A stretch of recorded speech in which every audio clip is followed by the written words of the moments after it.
Good morning বন্ধুরা, কেমন আছো? নিশ্চয়ই সকলে ভালো আছো, আমিও ভালো আছি। এখন বাজে 11টা। এই সময় আমি টিফিন করতে বসেছি। দুটো পরোটা, রুটি আর কি, একটু তেল দিয়ে ভেজে নিয়েছি। আর আছে হচ্ছে ডাল। এটা হচ্ছে টিফিন। আজকে সানডে, রবিবার ছুটির দিন, ওই জন্য আলসেমি। ঘুম থেকে উঠেছি 6টার সময়, উঠে চা খেয়ে আবার একটুখানি ঘুমিয়ে পড়েছিলাম। ঘুমিয়ে না, জেগে জেগে ভিডিও দেখছিলাম। তা প্রত্যেকেরই কথা, দিদি আবার ভিডিও করা শুরু করব, তবে কন্ট্রোভার্সি ঠিক মতো করবো না, ইচ্ছা নেই। ব্লগিং করব, মাঝে মাঝে তোমাদের সঙ্গে এসে কথা বলবো লাইভে, এমনি। No controversy. কন্ট্রোভার্সি করলেও আমার পছন্দের দু একজন মানুষকে নিয়ে করব, তার বাইরে নয়। তোমরা যদি দেখো, অবশ্যই আমার ভিডিও রানিং থাকবে, না দেখলে কিছু করার নেই। আর এতদিন আমি ভিডিও থেকে দূরে, জানি না তোমরা আমাকে মনে রেখেছো না ভুলে গেছো। সকালে খাওয়া দাওয়া করবো, তারপরে একটু বাগান দেখব, বাগানে কাজ করব না, একটু দেখব। বাগানগুলোর সঙ্গে অনেকদিন আলাপ হয় না, কারণ মেয়েরা এসেছিল, জামাইরা এসেছিল, নাতিপুতি এসেছিল, পাশের বাড়ি কাকার মেয়ের বিয়ে ছিল। আজকে ওর বউ ভাত। আমার মেয়েরা কালকে সব দুপুরে খাওয়া দাওয়া করে বেরিয়ে গেছে। বউ ভাতে বলেছে ওদেরও, আমাকেও, কিন্তু আমরা কেউ যাব না, কারণ নাতিপুতির পড়াশোনা আছে, ও যাবে না। আর ছোটো মেয়ে, ওদের কলকাতাতেই বিয়ে হয়েছে, তবুও ওরা বিয়েতে এসছে, বউ ভাতে যাবে না।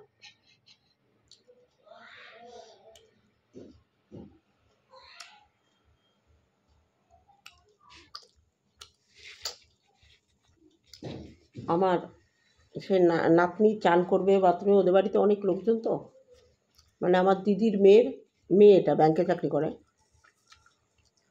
চেনো পায়েল, আমার ভিডিওতে এসছে এর আগে।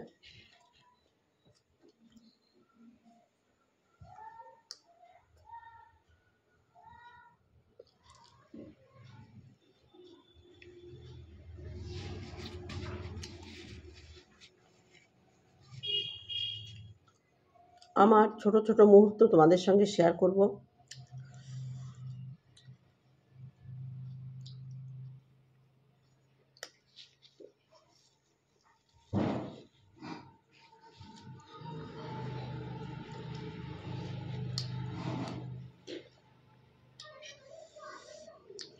ওয়াইটিতে কাজ করার মতো মানসিকতা নেই। কি পরিস্থিতি হয়েছে এখন দেখেছো? মৎস্য ন্যায় চলছে।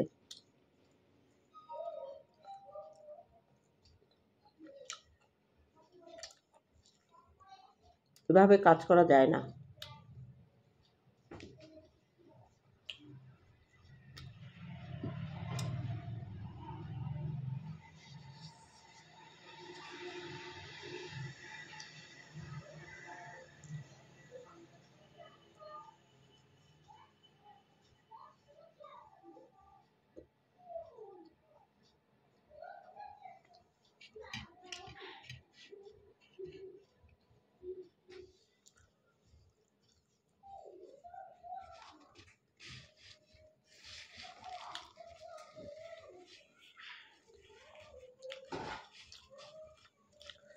তবে ভিডিও শেষে একটু গুরুত্বপূর্ণ কয়েকটা কথা বলবো,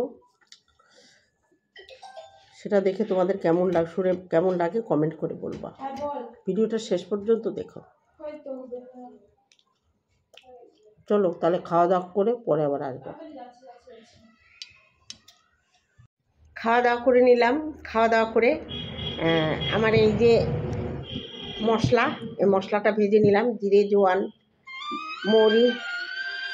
তাহলে কিছু ফুল গাছ তোমাদের দেখিয়ে আনি। অনেক জামা কাপড় কেচে মেলা হয়েছে।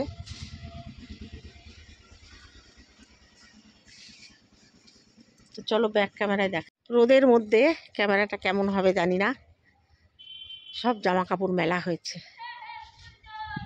ওরা সব গেল তো, সব কিছু কেচে কুচে তুলে রাখতে হবে। প্রথমে দেখাই, আমার গাঁদা গাছগুলো সব ফুল পড়িয়ে এসেছে। এগুলো দেশি গাঁদা, জানো তো, একটু বড় বড় গাছ হবে, সুন্দর ফুল হবে।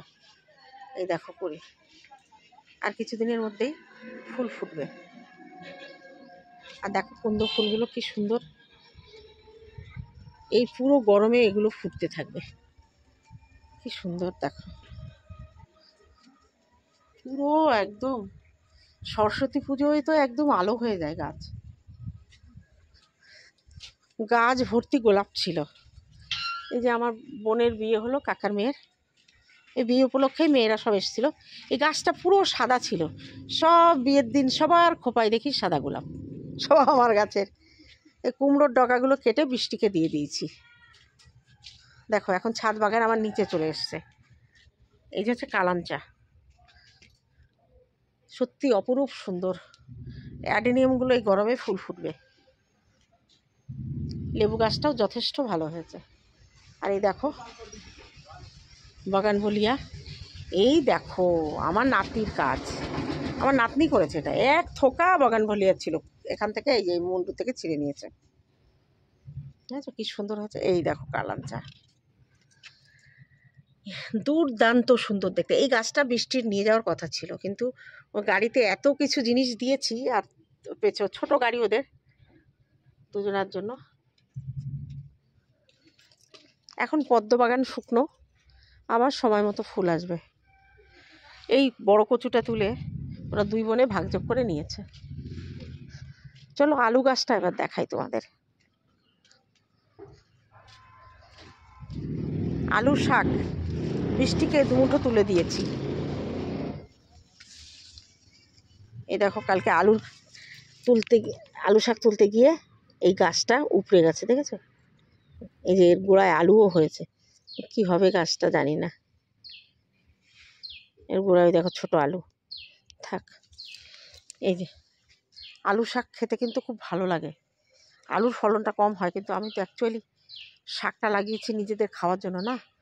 এবার একটু আগা ভেঙে বৃষ্টিকে দিয়েছি, একদিন বড় মেখে দেবো, তারপরে আমি খাবো। গোড়ায় যতটুকু আলু হবে তাতেই আমার যথেষ্ট, এত কিছু বেশি আলুর দরকার নেই। তো আলু তো এমনিতেই খাই না। এই মৌসুমি গাছটা লাগানো হয়েছে, ফল আসে প্রচুর। এবার দেখি নিচে লাগিয়েছি কি হয়।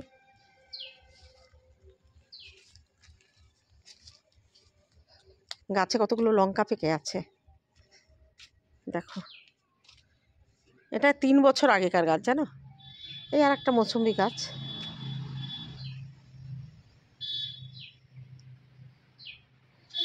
এই গাছটা ফুল ফুটছিল। দেখো আমার গাছের সুপারি, দেখেছো? পান খাই না। এই আর একটা,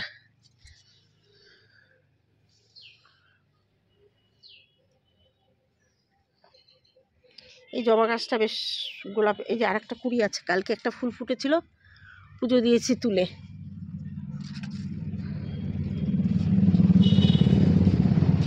চলো ছাদে এবার দুটো গাছই রয়েছে, আর কোনো গাছ নেই।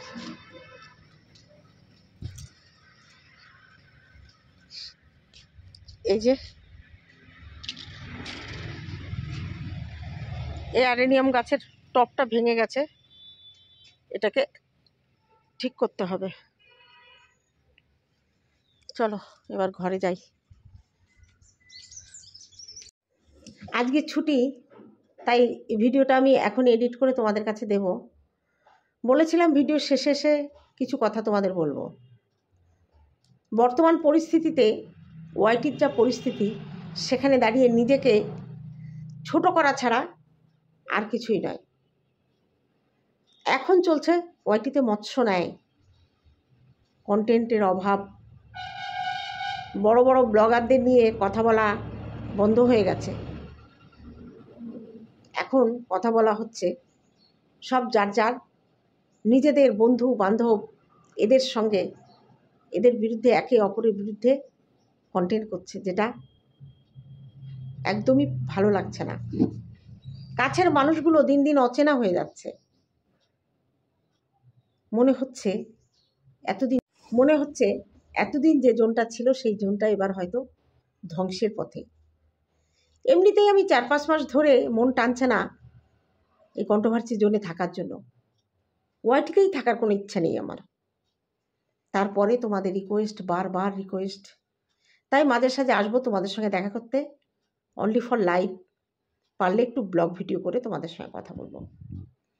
মন্দিরা আর ওর ননদকে নিয়ে সুন্দর একটা ভিডিও করেছিলাম, ডিলিট করে দিলাম, ইচ্ছা করলো না। ইচ্ছা করছে ওদের নিয়ে কথা বলতে, কিন্তু সেটা